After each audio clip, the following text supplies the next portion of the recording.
Hey guys, first of all, I wanted to say a big thank you for 48 views on my first video and all the likes and comments. It means the world to me. And I also wanted to apologize for not uploading more than half a year. Time really does fly by. Also, I wanted to thank ilmango and Aunt Venom for inspiration for the video. Anyways, that's all I wanted to say, so let's get back to the video. Hey guys, welcome to a redstone video. Today I'm going to showcase compact and simple realistic piston elevators for Minecraft 1.18. I will later show design flaws with previous systems, slight problems with the current design, and challenges I had to overcome building the design, as I spent many hours figuring out the circuitry. Let's talk about how realistic piston elevators work and what they are. To me, a realistic piston elevator is a flying machine with a nice shaft like this one with no ugly parts going on, with doors that open up upon arriving at the designated floor. Now the part that makes this tricky is how the flying machine is right next to the doors. In some designs, for example in Mumbo Jumbo's flying machines, for his realistic piston elevators, he uses almost like brackets like these for the shaft. Doing this is an interesting concept because it makes the flying machine action much more simpler, with only two flying machines here and only another flying machine for the back wall here. This is fine for most people, but for some people in the redstone community, my bad, they like to use honey blocks too to make the shaft more in depth, and so you can walk around in the shaft much more. But the problem with all of these designs is that sticking doors that are right next to the flying machine is a big problem because of how the slime blocks are right next to it. The flying machine would go off and it would hit the push limit with the blocks, and so it would not move at all and would break the whole system because the doors are right there. In Mumbo Jumbo's design, he gets it away with using terracotta and honey blocks for the doors like this. Instead of using two individual pistons, he uses honey blocks like this. But it also is a bit wrong because of how the honey blocks will also stick to the actual cabin's wall. So if you pretend that this piston is extended, if I grab a redstone torch, if you grab a redstone torch like this, that is not sorry guys, oh my god, man, my redstone is not up to par today. So if you pretend that the doors are closed like this, and here's your 2x2 cabin, I think you guys can already tell that there's a bit of a problem here, because if you try to do that, it will also ruin the shaft too. Meaning that you're going to have to use something that doesn't stick to honey blocks, which is terracotta. Now, this might be fine for some people, but for me, it's not really optimal because it's not really a pretty block, but at least it works.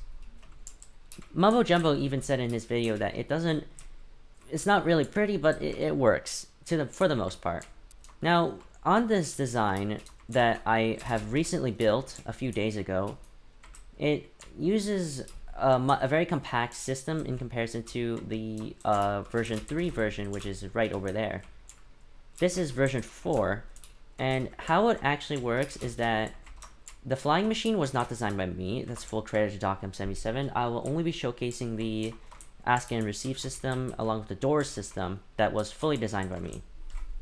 Now how it works is that it uses an observer that's attached to the flying machine, which is when the flying machine arrives here, the observer outputs a signal and it ignites this redstone, which activates the pulse extender, which opens the doors until the pulse extender is done.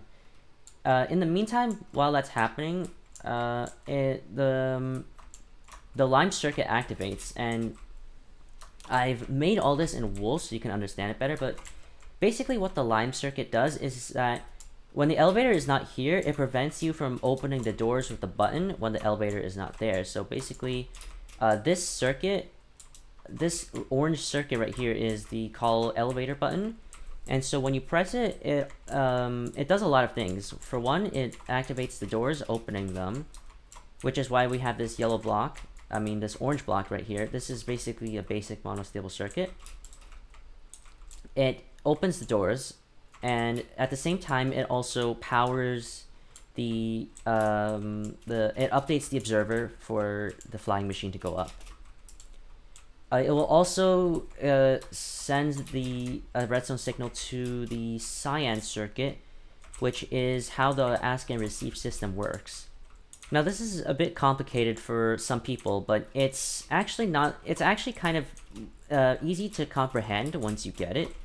I know if I was looking at this from the past, I would also be confused, but it's not actually that difficult. When the orange block is here in its state where the elevator is down, the button now has the ability to open the doors, since the repeater is doing a direct power source to the block, powering this repeater too.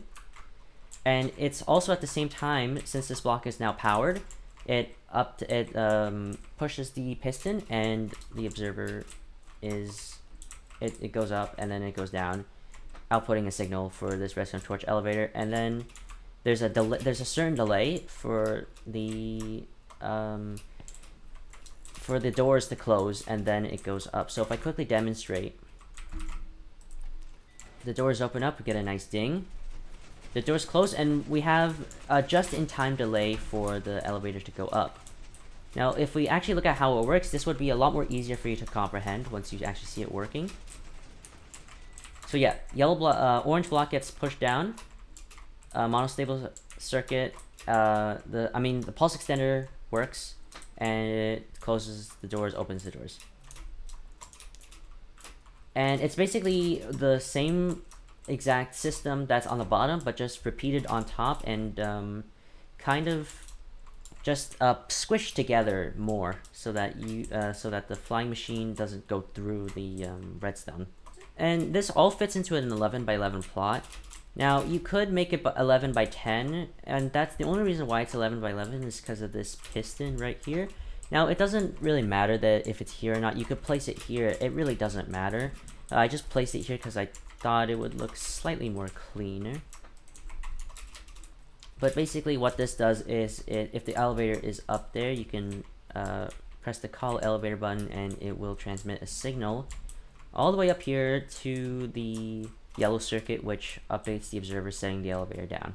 Same with this piston and slime blocks. Now let's talk about design flaws with the previous system. Now, this system was the old version 3 system, and it uses the exact same flying machine, but it's only that the call system is very different, very different. So instead of using an observer, it uses an iron block with a direct power source going into that, which would power this entire circuit.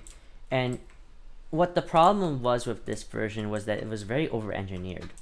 Instead of using a single pulse extender, it would use a bunch of anemic techniques. For example, it would power this observer. It would power this piston, which makes the observer go here, outputting a signal, and the redstone block would be shoved here, since it spits out its block, because it's a zero tick. It spits out this block to here, and what that does is it activates this, which opens the doors, and at the same time it activates this circuit, which is a pulse extender, and that basically closes the doors, and so it powers this piston, which pushes the redstone block back. Now, to some, sure, it might be an okay design, but to me it's a very over-engineered and non-practical system.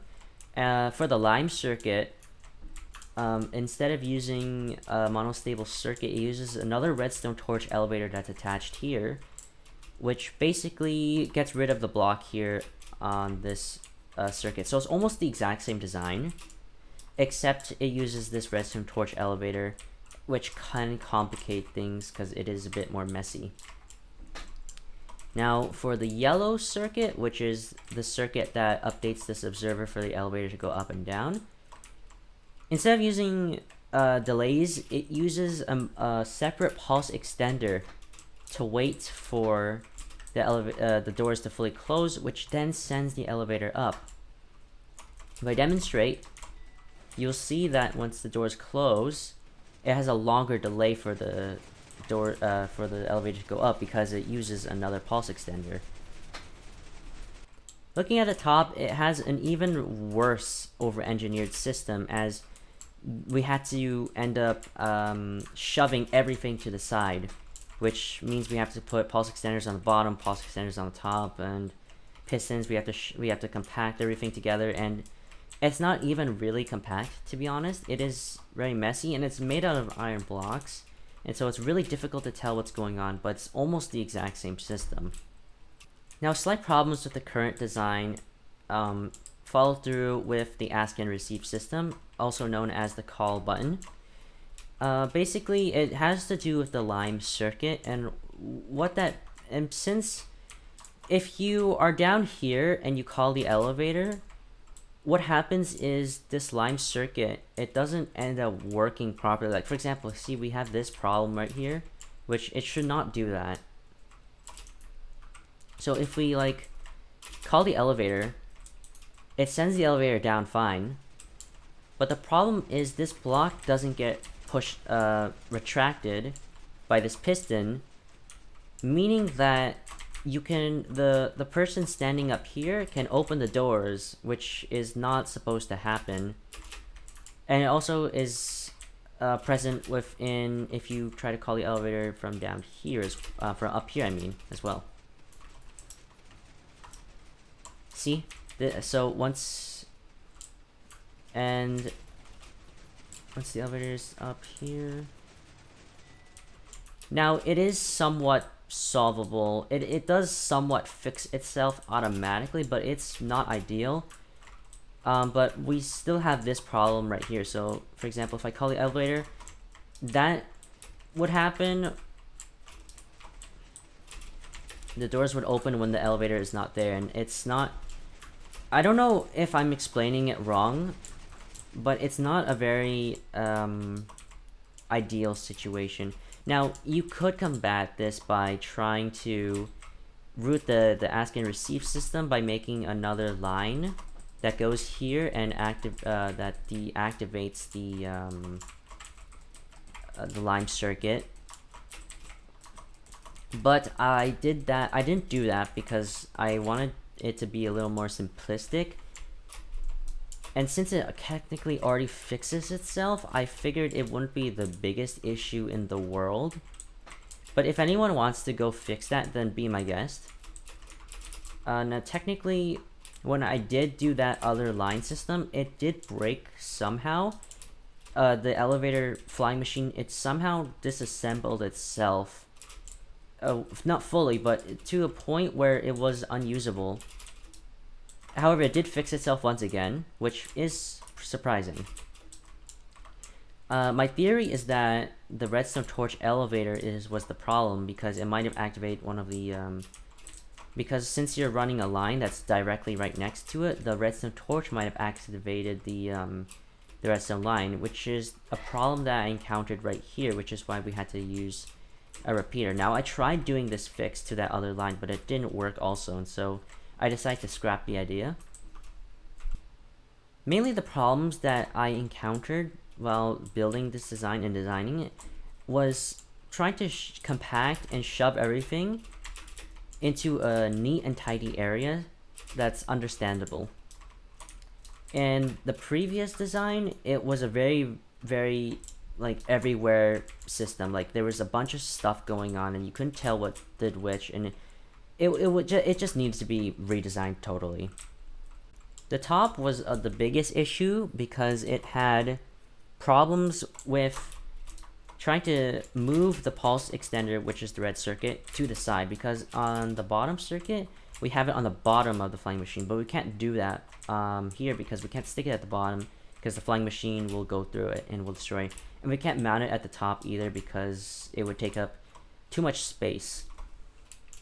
And so the most ideal was to shove it right next to this system. Mainly the problem came when I was trying to route the other circuits in because of the change. But that's it really, honestly.